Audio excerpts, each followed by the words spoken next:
Ron Paul is not going to be your next president. So why are millions of young people hanging on every word from the 76-year-old Texas congressman? I think the federal war on drugs is a total failure. I think the Patriot Act is unpatriotic because it undermines our liberty. I don't remember voting on a declaration of war. And why is the GOP so afraid of him? Allow the people to make their decisions and not get the government involved. Tonight, Ron Paul, one-on-one, no holds barred.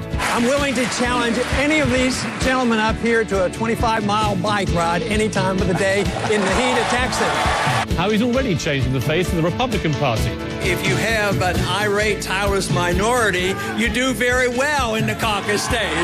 Ron Paul answers my questions and your questions from Twitter tonight. The Piers Morgan interview starts now.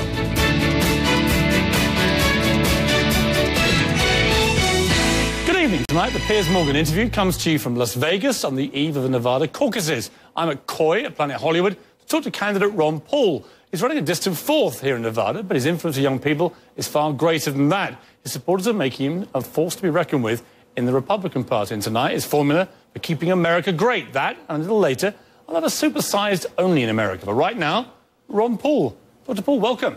Thank you. Nice now, to be with this you. will sound like shameless name dropping, but the last time I dined in this restaurant was with Sylvester Stallone, and the parallel to me is clear. You are the Rocky Balboa of this campaign. How do you feel about that analogy? I have no idea how to respond to that. I hope that's very positive. It sounds like it could be positive. Well, I guess the problem is Americans love an underdog, and you remain an underdog despite this continual, extraordinary support, particularly with the young people.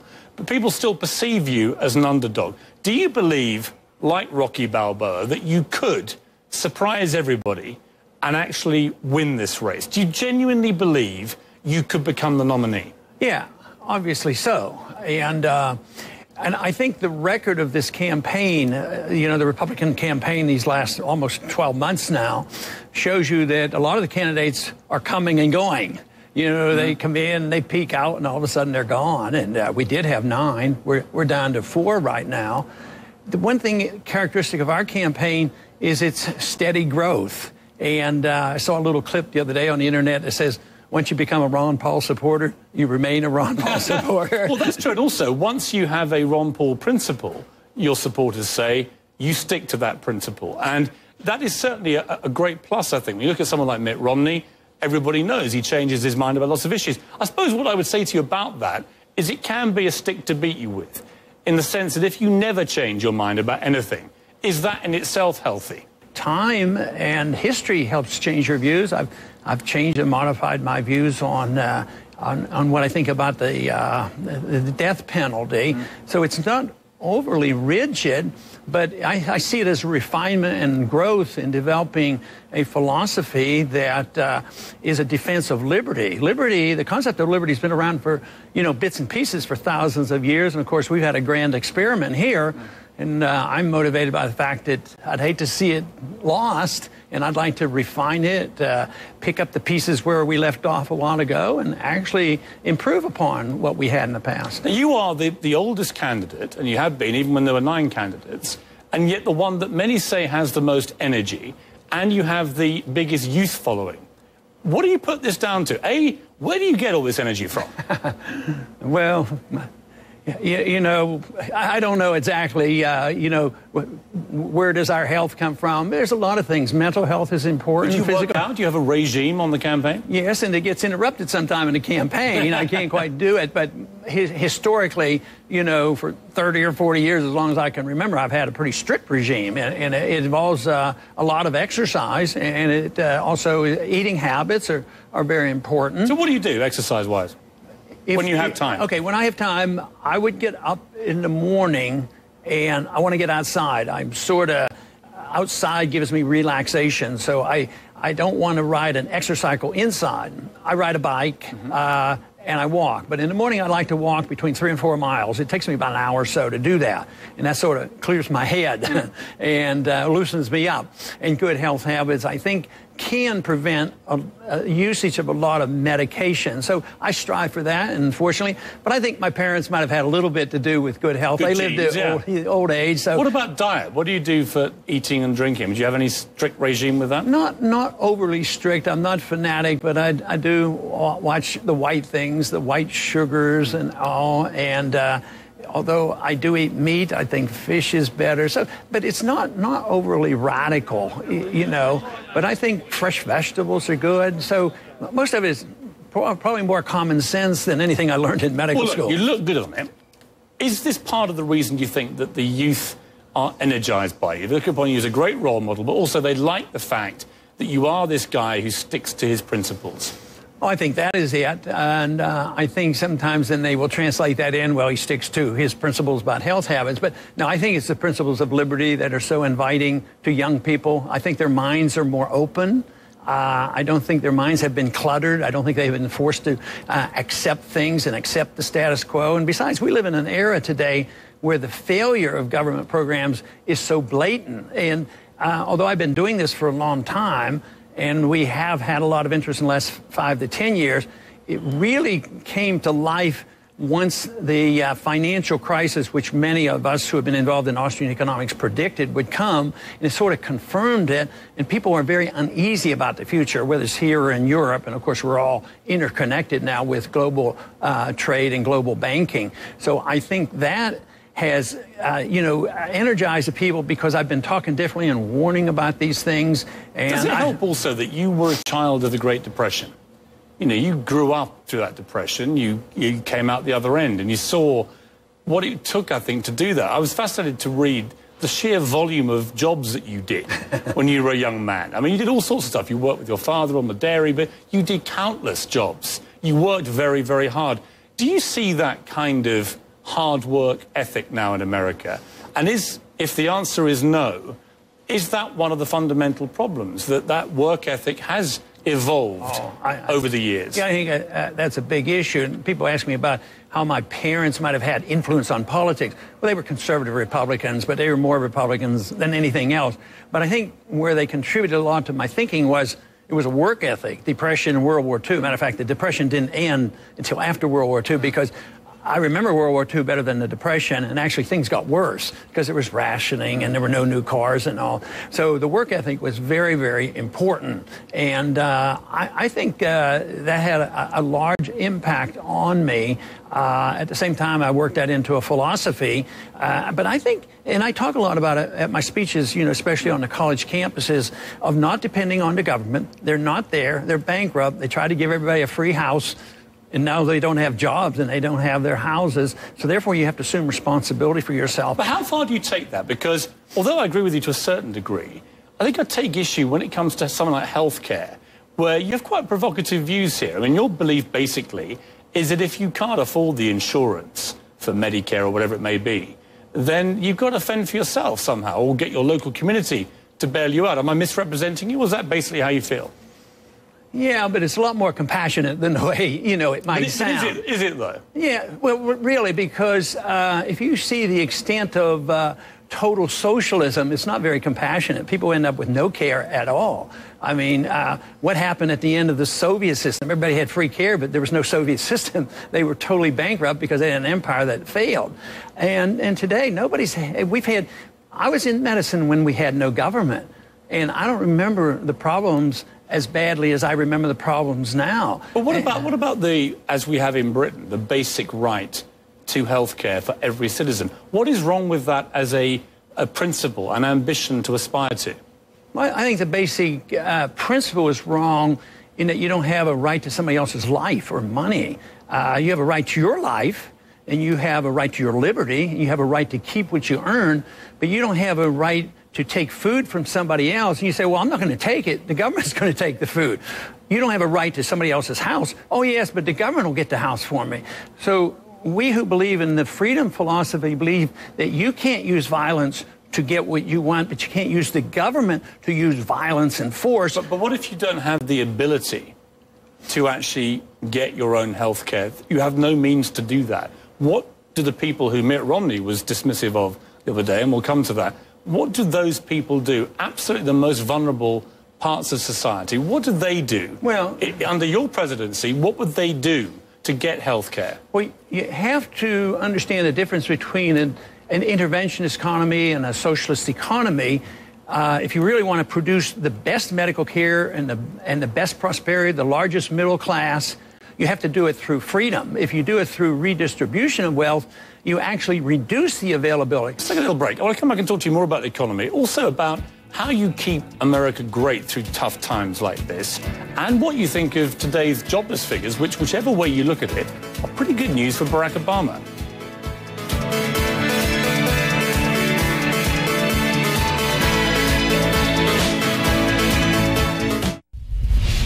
What's up with these sorry politicians? Lots of bark. When it's showtime, whimpering like little shih tzus. You want big cuts. Ron Paul's been screaming it for years. Budget crisis? No problem. Got $1 trillion year one. That's trillion with a T. Department of Education? Gone. Interior, Energy, HUD, Commerce? Gone. Later, bureaucrats.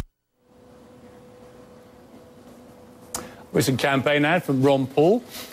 It's interesting, this, because I follow what you say about how you get out of tough times, and it's probably completely opposite to how Barack Obama's doing it. And yet today, we saw jobless figures which are the best since he became president. Do you give him credit for that? Do you think he's doing a good job in reducing the jobless figures, or how would you summarize your feelings? I wouldn't give them too much credit. Of course, everybody should be pleased that there are more jobs now than there were a month ago, but they're pretty puny to what we should be doing. But if you look at those figures and dissect them out, they're not all that glamorous, because during that last month, 1.2 million people dropped out of the workforce. So if you get 200,000 new jobs and 1.2 dropped out, you still lost 1 million jobs. So if you take that into consideration, you can't turn these people into non-people. You can't fudge the figures, and that's what politicians do. I understand. Wait, let me try to finish that. If you do that, actually, the unemployment rate is 11%, not 8.5. It went up rather than gone down, if you count these people. Isn't there a problem here, though, that if all the Republicans keep dumping on what are apparently good figures, then the momentum, the positivity that America needs to get itself out of recession gets stymied a bit? I mean, I'm going to read you a quote here, which I thought was classic. Can I answer that? Well, let me just read you this quote. This is from Jeb Hensarling, who's a Republican representative. He said, "Today is an indication of another failure of his president's policies. 36 months in a row of 8% plus unemployment," which is a ludicrous way of spinning it. How can you say this is another example of a president getting things wrong on a day when actually the official figures, whichever way you dress them up, are positive? Isn't the better thing, the more, I suppose, the more credible position for Republicans to say, I am encouraged by this, but he should have gone further? To me, it's more important that you admit the truth. So if I'm speaking the truth, so we might have to compare figures, but let's assume for a second that I'm speaking the truth, and the 200,000 new jobs was a net benefit. But what I'm saying is we quit counting people. We disavowed them. So if I'm speaking the truth, the most important thing is we know the truth, not as politics. Matter of fact, you'll probably have me a hard time. You probably haven't heard me in a speech. I do talk about the president a little bit, mainly on attack on civil liberties and maybe not doing enough about the wars. So I'm not in that same people that say, well, the president didn't do enough. It's all the president's fault, because it isn't. He hasn't done anything to come in my direction of going back to a market economy or looking at the balancing the budget. Nobody, Republicans or Democrats, don't want to cut anything. What about Mitt Romney's comment about he's not concerned about the poor? Let's just play this, and then I'll get your reaction. I'm in this race because I care about Americans. I'm not concerned about the very poor. We have a safety net there. If it needs a repair, I'll fix it. It was a misstatement. I misspoke. I've said something that is similar to that, but quite acceptable for a long time. And, you know, when you do, I don't know how many thousands of interviews, now and then you may get it wrong. And I misspoke. I mean, he says now it's a misstatement, but he didn't say that immediately. And it just sounded awful, that, didn't it? For somebody aiming to be president to talk about the poor in that way. Yeah. Seemed callous at best. The way I sort this out, I don't have probably any agreements with Mitt on policies. Foreign policy, monetary policy, spending policy, bailout policy. But, you know, I think it was a big issue because of politics, because of the opposition, the demagoguing, the media jumping on this. And actually, I think I ended up probably defending him more than he defended himself, because I don't believe for a minute that if Mitt Romney was sitting here, that if he released everything in his heart, he says, you know what, the truth is, I really don't care about poor people. No, but that isn't, I don't believe that. But what he did say unequivocally is that they wouldn't be a priority, and I found that extraordinary. If I was president, which I'll never be because I'm British, the poor would be my absolute priority. Okay. Would they be yours? If that is your number one priority, if you listen to what I've been talking about and understood free market economics, you would say the most important thing you can do is give them a sound currency, limited government, free markets, contract rights, don't bail out anybody, no privileged classes, and that's when the poor would get the benefits. That's when the jobs would come. But this whole fallacy of saying that we have to, see, I'm concerned about the poor more than anybody or as much as anybody, but I don't think robbing one group and giving more money to the poor and saying, well, you can have your house, just pay the bills, but he can't do it. So it's a failed policy. Yeah, but when you have good intention, but the good intentions don't solve our problem. When you have someone like Warren Buffett, one of the richest, most successful men in history, begging to be taxed more, publicly saying, tax me, give the money to those who don't have it. What is wrong with that? And, well, let them pay. Remember going around, there was what is wrong with having a tax system which just taxes people like him more? It destroys the economy if you just... He says it doesn't. And well, let him pay. Why doesn't he send more money to the Treasury? There is little evidence that raising taxation for the very rich ever destroys an economy. It doesn't. Well, that I disagree. Historically, it hasn't. That I disagree with, because government, what are they going to do with the money? Are they going to subsidize the housing industry again and have that thing blow up? Are they going to start another war? That's why they need the money. Yeah, the problem with the housing industry wasn't that the poor people got housing. It was that greedy bankers and financial institutions brought in the subprime mortgage scams, which preyed on people who didn't understand the system. But that's what happened. But where would the speculation come from if you didn't have easy credit? Where did the money come from? Well, if it had come from savings, they wouldn't have done it. I agree with personal responsibility. And a lot of the middle classes that people are rushing to support, I think, overmaxed their credit cards, spent money they didn't have, and are trying to absolve themselves, in many cases, from personal responsibility. But I come back to this. When Mitt Romney said what he said about, I'm not concerned with the poor, I really felt offended for everybody in America. I was like, you've got to have a president. You've got to have a president who prioritises the poor, haven't you? Okay. Now, if I'd have been confronted with that, the answer would have been different. But the answer would have been different than your answer. You would want more government and more spending. I would have said that is my deep concern. If you are a true humanitarian, if you care about the poor people, and if you care about not shrinking the middle class, like is going on right now, we're getting more poor and the shrinking of the middle class. You cannot do it without looking at the monetary policy. If you don't do anything else, exclude everything else, but you just depreciate the currency, the middle class gets wiped out. If you're on the receiving end, the banks and the corporations, the military-industrial complex, they get tremendous benefit. The wealth is automatically transferred from the middle class. The poor get poorer, and the wealthy get wealthier. And then when the bailouts come, they even benefit more, and the bad debt, which should have been liquidated, is dumped on the people. The flip side to the bailout argument is that when you look at the car industry, Barack Obama did bail out the car industry, and now they're doing very well. So bailouts can work. Indisputably. Well, you're making an assumption it wouldn't have worked with honest bailouts. This is not an honest bailout. Well, you don't know. It's chicken and the egg, isn't it? But the point is... No, it isn't. If you'd had an honest bailout, the people who own those bonds would have been protected. But he turned the ownership over to the unions. So that is not fair. He used force to transfer. He was wrong to break the contracts. Governments are there to enforce contracts, not to adjust the contracts for the benefit of their political constituency. Even if it works? Oh, especially if it works. I mean, if a criminal robs a bank and it works, you don't justify the robbing of the bank. Let's take a break. Come back and talk foreign policy, and specifically the threat of war with Iran.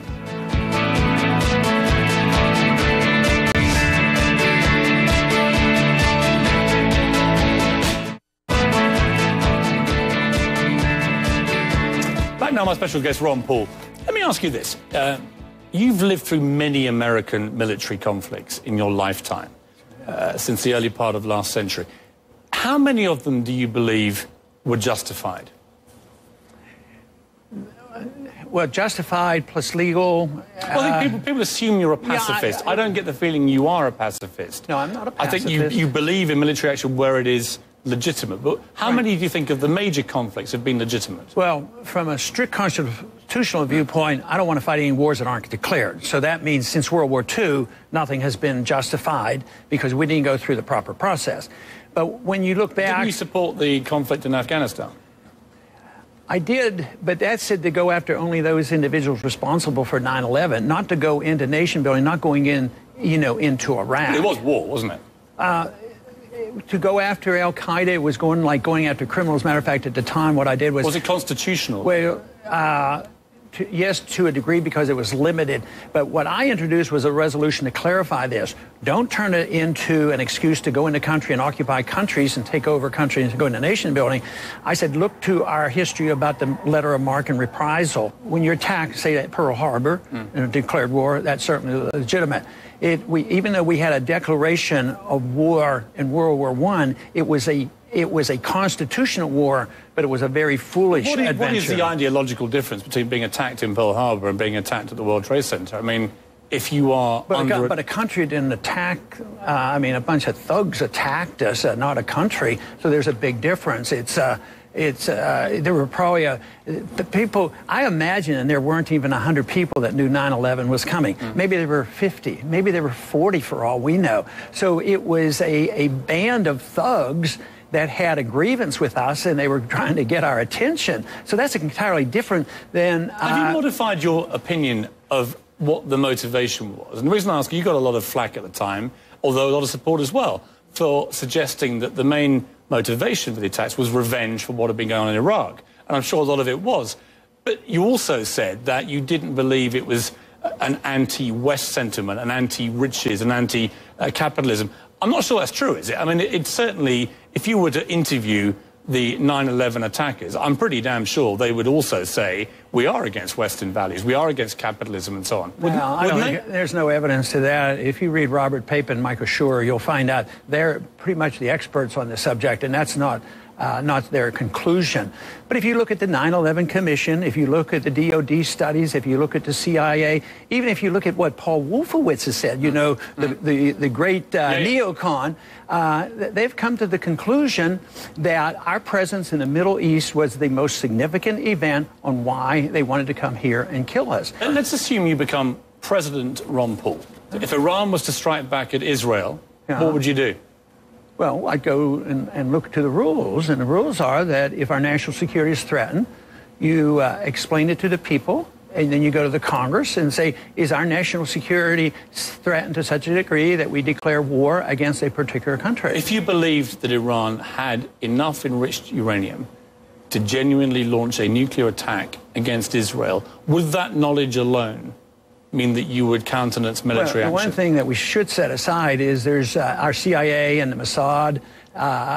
Israel are not arguing that they have the case, and even Israel said, the leader of the Mossad said, even if they had a weapon, it's not an existential threat to them. So you wouldn't ever countenance any preemptive strike? No, not really. Never? Why should we? That's aggression.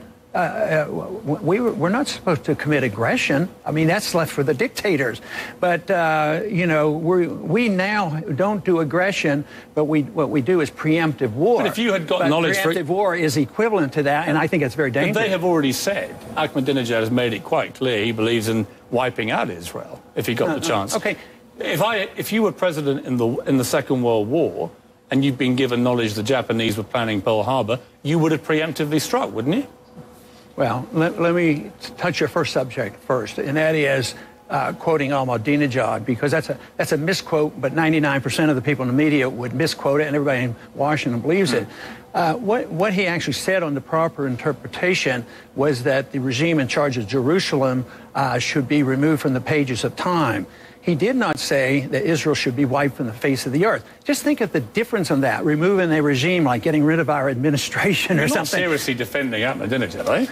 I'm trying to defend honesty, and I'm trying to defend openness, and willing to stop a war. Just Do you see him as a threat? Please Is he let a me threat finish to my America? sentence. Just like John Kennedy was able to talk to Khrushchev. If we can talk to Khrushchev and he had 30,000 missiles, why can't we talk to a country that doesn't have a nuclear missile? And they are not, according to the record, they're not on the verge of it The reason I'm pushing on this is a lot of Americans who, may like you personally or whatever, but they think you're weak on this because of the preemptive issue. And I come back to that question I put to you. If you had knowledge and you were president when Pearl Harbor happened, if you had pre-knowledge of that happening, would you have attacked Japan? An imminent attack. We're seeing the planes come over, obviously, yes. An imminent attack. Well, I mean intelligence. An imminent attack it may happen. An imminent attack is quite different when the planes are coming versus this fiction.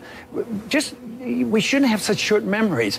Everything they're saying about Iran, we said about Iraq, and they were all lies. And how many men died? 8,500 Americans died. 44,000 come back crippled. I totally agree with you about Iraq. But it's the same principle. As a newspaper editor back in Britain, I opposed the war in Iraq vigorously and loudly for 2 years. Then you should oppose us going into Iran. I think Iran is a different situation. Why?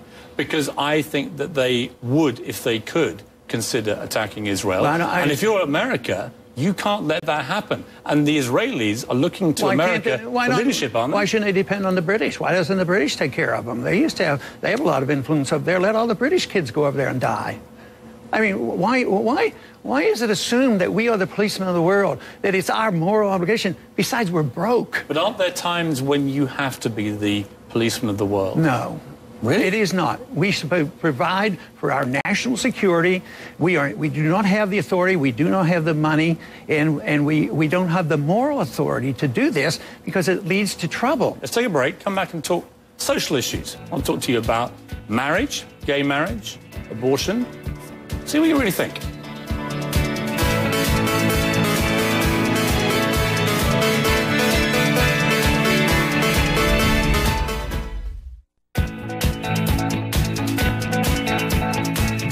I think Ron Paul's views are totally outside the mainstream of virtually every decent American. Newt Gingrich calling Ron Paul totally outside the mainstream. This is the man who wants a moon colony, Mr. Mainstream. Let's talk social issues, because people often say you are a conservative liberal, and there aren't many of those around, Ron Paul. Let me ask you about your view of gay marriage, because I've read differing twists on this. Okay. What is your honest opinion about gay marriage? I am totally neutral on the cause of liberty. When people want to be married and call it a marriage, it's none of my business. I can set my standards, and then others can decide whether they want to follow me or not, but I would never use force. You don't believe in abortion under any circumstances. It's something that's driven, I think, by your time as a doctor. You delivered many, many babies. And I read a heart-rending thing you once said, that you once delivered, I think, a 2.5-pound baby that you, as you said, you had to put into a bucket. Not me. I wasn't a participant. I was a very, very casual observer as a student. But you witnessed this. Yeah, I walk in a room and it happened. It was 5 minutes. It was over. I walked out of the room and I thought, wow, what did I just see? But that clearly scarred you. It was that lack of respect for life that it dawned on me. Here's the dilemma, and it's one I put to Rick Santorum very recently, and I was surprised by his answer, although I sort of understood from his belief point of view that he would come up with this. But it's a dilemma that I'm going to put to you. You have 2 daughters. You have many granddaughters. If one of them was raped, and I accept it's a very unlikely thing to happen, but if they were, would you honestly look at them in the eye and say they had to have that child if they were impregnated? Now, if it's an honest rape, that individual should go immediately to the emergency room. I would give them a shot of estrogen. Or give them... You would allow them to abort the baby? Yeah, well, it is absolutely in limbo, because an hour after intercourse or a day afterwards, there is no legal or medical problem. If you talk about somebody coming in and they say, well, I was raped and I'm 7 months pregnant and I don't want to have anything to do with it, it's a little bit different story. But somebody arriving in an emergency room say, I have just been raped, and there's no chemical, there's no medical, and there's no legal evidence of a pregnancy. So life doesn't begin at conception? Life does begin at conception, but... then you'd be taking a life.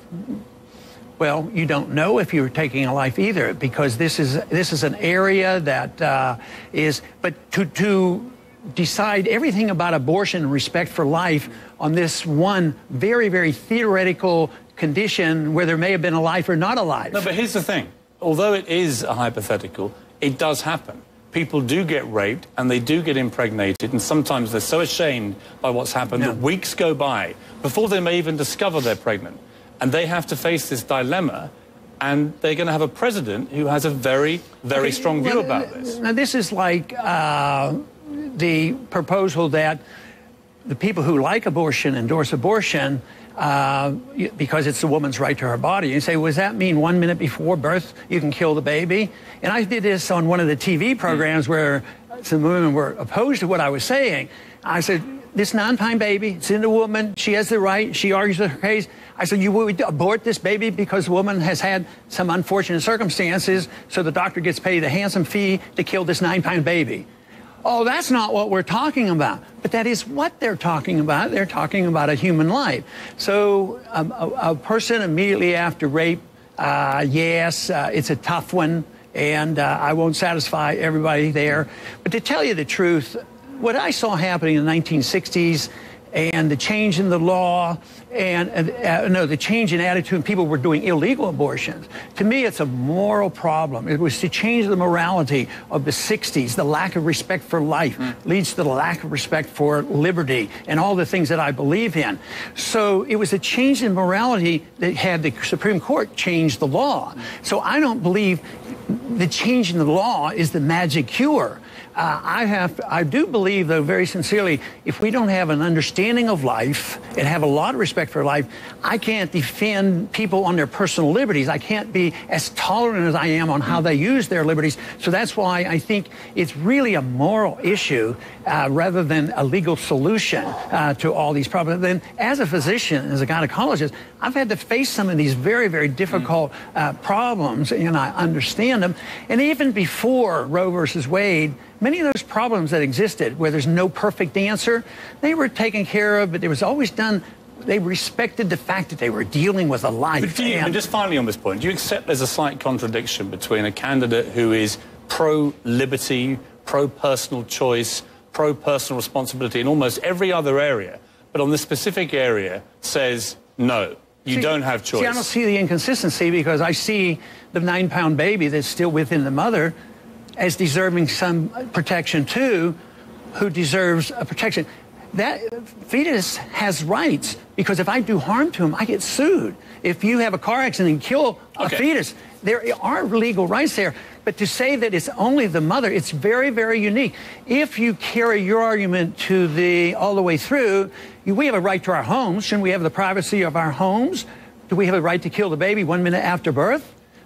No, everybody says, matter of fact, this is what happens. We can kill the baby before it's born and the doctor gets paid. 1 minute after birth, if the woman who was unfortunate enough to have this baby, if she throws the baby away, she gets arrested for a homicide.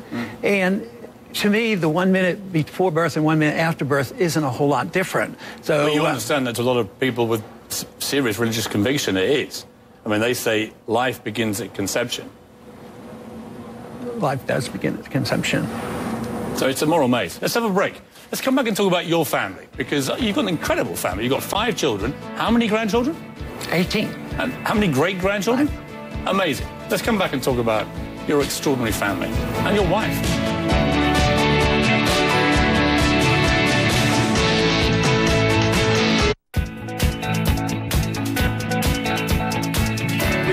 Pretty extensive tour, and my wife's been with me. She didn't make it this morning because this was her day. I said that she could sleep in, and I provided her breakfast for her this morning because it's our 55th wedding anniversary day. Ron Paul, and how he and his wife Carol celebrated their 55th anniversary this week. Congratulations. Thank you. An amazing achievement. What's the secret to a long-lasting marriage, do you think? I think a lot is respect and acceptance of both of our shortcomings, and I just think that if you have respect for other people and reject the whole idea that you force people, either intimidate or, I don't like it in politics, I don't like it in interpersonal relationship. You do it my way or else. I think people get into trouble when they try to force their way on others, and certainly in a good marriage, you shouldn't be using intimidation and force to try to get along. I mean, it must be a better way. If Carol was here, what would she say your shortcomings are? Oh, we should probably be pretty generous, and not want to talk about... What do you think they are? What do you think? If you're being self-critical. Well, I can get upset, and most people don't realize that I do get upset. Unfortunately, she gets on the receiving end. Even if I get tired in the campaign, if I complain about the campaign, I usually don't go to the campaign manager. I complain to her. But I think that's been part of it. If she has a problem, if she's not feeling well, or she has something, she's allowed to come to me. So maybe part of that, a good marriage is being a sounding board for the other person. What do you believe about discipline with children? Were you a spanker when you were young? No, not really, but I wasn't spanked, when I was growing up, and our kids didn't get spanked. There'd be a time, you might have to give them a little tap or something, to remind them. And do you believe parents should still have that right to give their kids a little tap? Oh, yeah, as long as they're not, practicing severe child abuse. No, it is. But boy, I'll tell you, I would work real hard to promote an understanding that you don't achieve a whole lot by using force and intimidation. Just like in politics, I reject the use of force, telling other countries what to do and what to do with your personal behavior and all. So raising kids would be the same way. I can remember growing up, and we had certain real strong beliefs. And I thought back, wonder when my parents ever talked to me about behavior, drinking, or anything. They never did. It was sort of through osmosis that you know what the standards are. And fortunately, we've had 5 wonderful children, and I think there must have been a little bit of osmosis there, because I certainly wasn't a lecturer on exactly what they had to do. What were the most important values your parents instilled in you, do you think? We discussed hard work, but what else? I think it's a hard work. They had a lot of respect for religious values. I mean, we did go to church routinely. I was raised in a Lutheran church, and confirmation in the church was a major event. When we were old enough to decide we wanted to be confirmed in the church, that became a bigger event than any birthday party or any other kind of celebration. That was pretty important. I want to end with 2 things that's happened this week. One's about to happen, one's already happened, which in many ways sum up the very best of America. In my view, one is the Facebook situation, where you have a young kid who has a brilliant idea, and it turns into a $100 million idea, and he creates 1,000 millionaires. Is that a good thing? I mean, when you look at that, do you see any negatives, or do you think that is what the American dream, at its purest, is about? I think it is, and I think you picked a good example, even though I don't know all the details, because he provided a service. And he didn't make money as much as he knew something that he anticipated people might like. He became wealthy because he gave a service. The consumer voted him to have this confidence. Now, there are many in society today, and so I'm sort of on the side of Occupy Wall Street when they complain about the 1%. But I separate the two. If you made your money because you provided a service and the people bought it and they didn't get subsidies from the government or benefits, say, from an inflationary system, and they didn't get bailouts and all these things, that to me is entirely different. Giants or Patriots? Giants or Patriots? Super Bowl? Super Bowl. I haven't paid much attention to it. I've been paying attention to Nevada and a few other primaries. Now, let's talk Nevada very briefly at the end. You're trailing in the polls at the moment. How confident are you of a good performance in Nevada? How important is it you perform well in Nevada? I think it's very important, but I don't think it's the end of anything. And I think we are going to do well. At each primary, we've done much better than we did 4 years ago. So that is one thing to compare it to.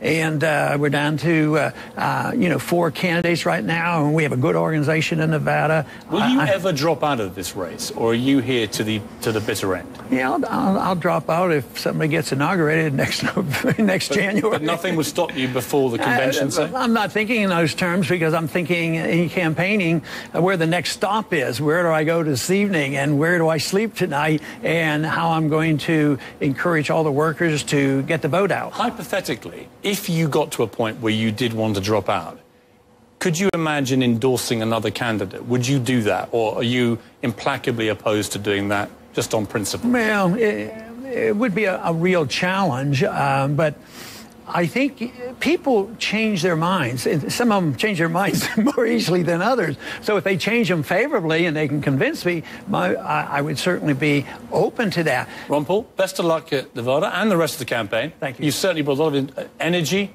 drive, and I can tell you one thing, we will get more reaction on Twitter and Facebook to this interview than any interview I've done with any other candidate. That is a given. Wonderful. Thank you very much. That's Ron Paul.